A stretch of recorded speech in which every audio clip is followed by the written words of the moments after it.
വീട്ടുമുറ്റത്ത് ഉത്രാടപ്പാച്ചിലാവും കേട്ടോ ഒന്ന്. ഇന്ന് ചിങ്ങമാസത്തിലെ ഉത്രാടം 1-ാം ഓണമായിട്ടും കണക്കാക്കുന്നുണ്ട് കേട്ടോ. അതുകൊണ്ട് തന്നെ പൂക്കളം കുറച്ചുകൂടി കേമാക്കി കേട്ടോ.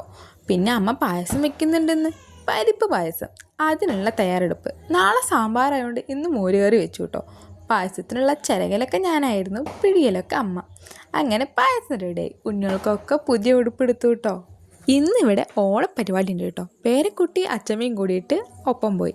ഞങ്ങൾ രണ്ടാളും പിന്നാലെ പോയി. വന്നപ്പോൾ തന്നെ കാണുന്നത് സ്പൂൺ കളിയാട്ടോ. ഇവളുടെ ഭർത്താവും ഉണ്ട് അതിൽ. അതുകൊണ്ട് ആൾക്ക് കുറച്ച് ചിരി വന്നു. ഇത് കോഴിത്തീറ്റ മത്സരമല്ല കേട്ടോ, സംഭവം മുട്ടായി പെറുക്കലായിരുന്നു. ജീരക മുട്ടായി ആയിരുന്നു കേട്ടോ. പൂക്കളൊക്കെ അടിപൊളിയാക്കിയിട്ട് ആരോ ഒരുക്കിയിട്ടുണ്ട്. പാറൂട്ടിയാണെങ്കിലോ ഞാനൊന്നുമില്ലേ രാമനാരായണ പറഞ്ഞിട്ട് ഫുൾ അച്ഛൻ്റെ തോളത്തായിരുന്നു കേട്ടോ. അങ്ങനെ ചില മത്സരത്തൊക്കെ ഞങ്ങളും പങ്കെടുത്തു കേട്ടോ. പിന്നെ ഉച്ചയായപ്പോഴേക്കും ഞങ്ങൾ സദ്യ കഴിക്കാൻ പോയി. 1-ാം ഓണം ഞങ്ങൾക്ക് കഴിയും ഇത് ഞങ്ങൾ കേമാക്കി കേട്ടോ. പപ്പടവും പഴവും പായസം ഇല്ലാതെ എന്തോണല്ലേ. അങ്ങനെ അടിപൊളി പരിപ്പ് പായസത്തിൻ്റെ മുകളിലൊരു പപ്പടം വെച്ച് അതിൻ്റെ മീതെ ഒരു പഴം വെച്ച് കുഴച്ചങ്ങോട്ട് കഴിച്ചാലേ സദ്യ പൂർണ്ണമാവുള്ളൂ കേട്ടോ. മലയാളികൾക്ക് അങ്ങനെ തന്നെ സദ്യ കഴിച്ചതിൻ്റെ ക്ഷീണം മാറ്റാൻ കുറച്ച് ഷേപ്പാക്കാണ്ടായിരുന്നു, അതങ്ങോട്ട് ഷേപ്പാക്കി. പിന്നെ ഞാനും പാറൂട്ടിയും വീണ്ടും അങ്ങോട്ട് തന്നെ പോയി കേട്ടോ. പാറൂട്ടി ഇപ്പോഴാണ് പൂക്കളം കണ്ട്. മത്സരങ്ങൾ തുടർന്നുകൊണ്ടേ ഇരിക്കുകയായിരുന്നു. ഒരവസാനമില്ലാത്ത മത്സരം. ഓണമത്സരങ്ങളുടെ ചരിത്രം കൃത്യമായിട്ട് രേഖപ്പെടുത്തിയിട്ടില്ലെങ്കിലും ഓണാഘോഷങ്ങളുടെ ഭാഗമായി വാമനൻ മഹാബലിയുടെ പാദത്തിൽ 3 അടി അളന്ന ഭൂമി ആവശ്യപ്പെട്ട സംഭവം ഒരു മത്സരം എന്ന രീതിയിലാണ് കേട്ടോ കാണുന്നത്. കേരളത്തിലെ ഓണാഘോഷങ്ങളിൽ നിർബന്ധമായും കാണാവുന്ന ഒരു വിനോദ മത്സരം വടംവലി. പക്ഷെ എനിക്ക് മാത്രം അത് കാണാൻ കഴിഞ്ഞില്ല കേട്ടോ.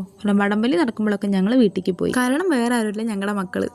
അങ്ങനെ വെള്ളം കൂടി മത്സരത്തിൽ വിഷ്ണുവേട്ടൻ്റെ ആട്ട ജയിച്ചത്. പിന്നെ പാറൂട്ടീൻ്റെ കൂട്ടുകാരൻ വന്നിട്ടോ, മുടിയൊക്കെ വെട്ടി അടുത്ത് സോഡാ കുപ്പിയിൽ വെള്ളം നിറയ്ക്കണ പണിയായിരുന്നു കേട്ടോ. പാവം കുട്ടികൾ ഒരുപാട് ക്ഷീണിച്ചു. അതിനിടയ്ക്ക് ഞങ്ങൾക്ക് ജീരകമുട്ടായി ആരൊക്കെ കൊടുന്നു തരുന്നുണ്ട് കേട്ടോ. അത് ഞങ്ങൾ കഴിച്ച് എല്ലാ മത്സരങ്ങളും ആസ്വദിച്ചു. അതിനിടയ്ക്ക് ഒരാൾ ക്യാമറൻ്റെ മുന്നിൽ വരാൻ മടിച്ച് നിൽക്കായിരുന്നു. പക്ഷെ പാടാൻ പോയപ്പോൾ ഞാൻ അയാളെ പിടിച്ചു. ഇതാണ് എൻ്റെ ഏട്ടൻ്റെ അനിയൻ, അതായത് ദിവ്യേൻ്റെ ഹസ്ബൻഡ് കേട്ടോ. അങ്ങനെ പാറൂട്ടീൻ്റെ പാട്ടൊക്കെ ഉണ്ടായിരുന്നു കേട്ടോ. പക്ഷെ ആൾക്ക് തീരെ വയ്യായിരുന്നു. നല്ല ചെറിയ പനിയൊക്കെ ഉണ്ടായിരുന്നു. അതിൻ്റെ ഒക്കെ ക്ഷീണം അയാൾക്കുണ്ടായിരുന്നു. അതുകൊണ്ട് അങ്ങനെ അങ്ങോട്ട് വർക്കൗട്ടായില്ല. പിന്നെ ദിവ്യേൻ്റെ വക സൂചി നൂലിൽ കുറക്കലുണ്ടായിരുന്നു. ഞാനും കൂടി.